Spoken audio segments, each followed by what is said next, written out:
मैं Shahnawaz Shamim, associate professor, Chandrashekhar Singh college of pharmacy. आज हम डिस्कस करेंगे एंटी फंगल एजेंट्स।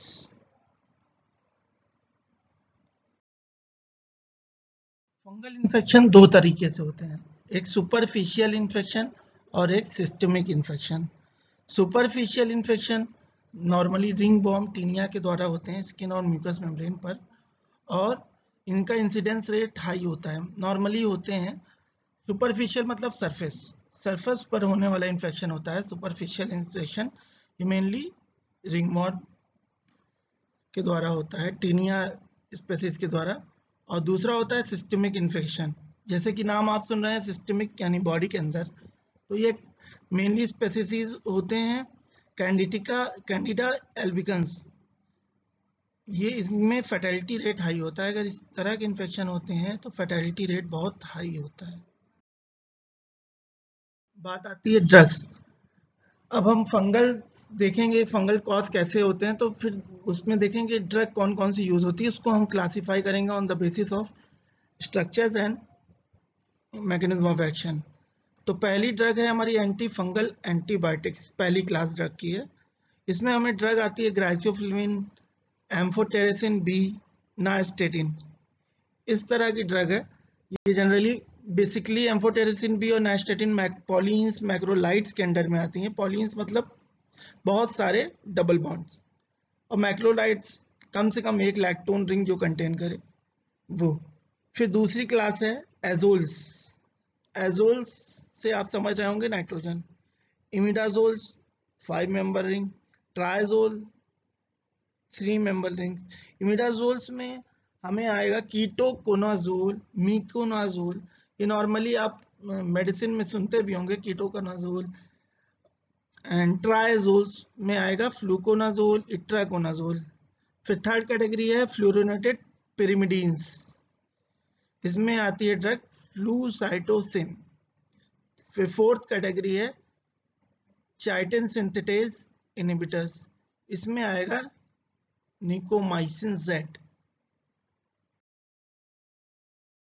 फिर फिफ्थ कैटेगरी है पेप्टाइड्स और प्रोटीन्स की, जिसमें आती है ड्रग सिस्पेंटासिन।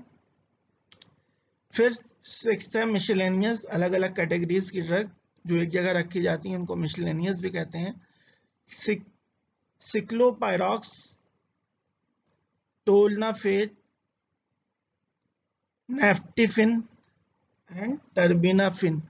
ये वो ड्रग हैं जो अलग अलग कैटेगरीज में हम कैटेगराइज नहीं कर पाते, इसको एक साथ रखते हैं, इसको कहते हैं miscellaneous drugs. Anti fungal agents, तो उसमें सबसे पहले हम देखेंगे पॉलीन्स एंटीबायोटिक्स होती हैं।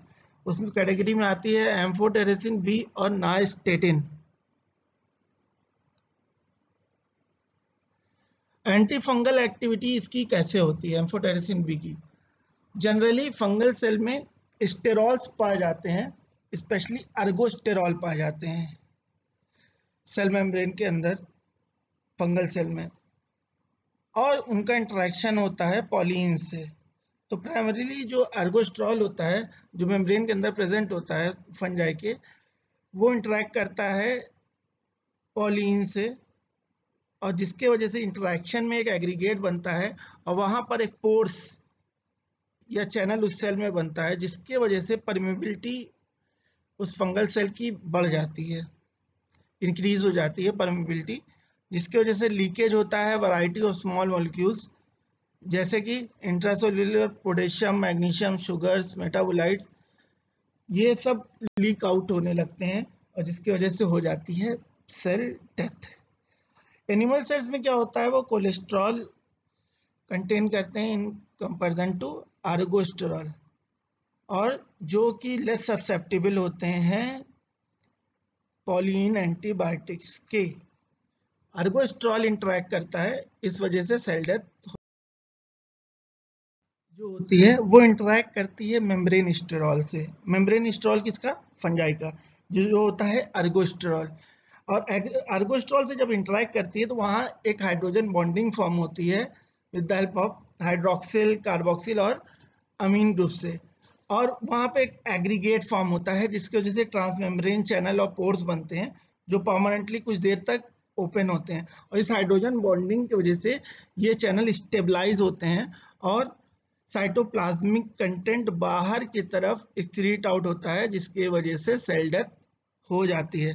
ये आ गया एम्फोटेरेसिन बी का स्ट्रक्चर। ये आप देख रहे हैं, पॉलीन्स डबल बॉन्ड इस तरह से, लैक्टोन रिंग। फिर बात आती है एम्फोटेरेसिन बी में एक्टिविटी किसके किसके अगेंस्ट है। कैंडिडा स्पीसीज के अगेंस्ट है, क्रिप्टोकोकस नियोफॉर्मन्स के अगेंस्ट है, ब्लास्टोमाइसिस डर्मेटाइटिस के अगेंस्ट है, हिस्टोप्लाज्मा कैप्सुलेटम के अगेंस्ट है, स्पोरोथ्रिक्स शेंकी के अगेंस्ट है, कोक्योडॉइड्स इमिटाइटिस के अगेंस्ट है, पैराकोक्योडॉइड्स ब्राजीलेंस के अगेंस्ट है, एस्परजिलस स्पेसीज के अगेंस्ट है, पेंसिलियम मैग्निफी के अगेंस्ट है। ये तमाम स्पेसीज हैं जिनके अगेंस्ट एम्फोटेरेसिन बी या नाइस्टेटिन वर्क करता है। वर्क कैसे करता है अभी बताया, अर्गोस्ट्रॉल से बाइंड करता है, एक ट्रांसमेम्ब्रेन चैनल बनाता है जिसकी वजह से सेल के अंदर का मटेरियल बाहर की ओर लीक आउट होता है, जिसकी वजह से सेल डेथ हो जाती है। फिर बात आती है नाइस्टेटिन की स्ट्रक्चर की, वो भी आप देख लिए, इलेक्ट्रॉन रिंग है और अल्टरनेट पे डबल बॉन्ड्स है, कार्बोक्सिलिक ग्रुप, हाइड्रोक्सी ग्रुप। ये है नाइस्टेटिन का स्ट्रक्चर। फिर बात आती है ग्राइसियोफिल्विन की। ग्राइसियोफिल्विन एंटीबायोटिक्स कैटेगरी की ड्रग है। ये फंजाइस्टेटिक ड्रग है, फंजाइसाइडल नहीं, फंजाइस्टेटिक ड्रग है, जो कि माइटोटिक स्पिंडल पे डिस्ट्रप्शन करती है इंटरेक्शन के बाद और सेल डिवीजन को रोकती है। ये जनरली यूज्ड होती है सुपरफिशियल फंगस इन्फेक्शन में कॉज्ड बाय ट्राइकोफाइटॉन मेंटाग्रोफाइट्स, और ये स्किन, हेयर और नेल्स के इन्फेक्शन में भी यूज होती है। इसका स्ट्रक्चर आप देख लिए, एक बेंजीन रिंग, यहाँ मेथॉक्सी ग्रुप, कीटोन ग्रुप, ये ketone, 5 member oxygen ring, chlorine, फिर यहाँ मेथॉक्सी, ये है ग्लाइसियोफिल्विन का। फिर बात आती है नाइटामाइसिन की। नाइटामाइसिन को पायमारिसिन भी कहते हैं, और ये जनरली आई के अराउंड जो इन्फेक्शंस होते हैं उसमें यूज होती है नाइटामाइसिन। ये आई के अराउंड में फंगल इन्फेक्शन होता है, जैसे कि आईलिड्स पर, कंजक्टिवा, कॉर्निया में भी फंगल इन्फेक्शन हो जाता है, और ये आई ड्रॉप्स के तौर पे भी यूज होती है। ये है नाइटामाइसिन, और कुछ जगह पर फूड इंडस्ट्री में प्रिजर्वेटिव तौर पे भी नाइटामाइसिन का हम यूज करते हैं। ये नाइटामाइसिन का ये जनरल स्ट्रक्चर है, आप देख सकते हैं, लैक्टोन रिंग, पॉलीन्स भी हैं, हाइड्रोक्सी ग्रुप भी है, तो अमाइड ग्रुप भी है। तो ये सब इंटरैक्ट करता है फंगल सेल से, और हम देख रहे हैं ये जनरल ड्रग हो गई एंटीबायोटिक्स की। हम नेक्स्ट पार्ट में देखेंगे और anti fungal drugs. Watching this video, thank you.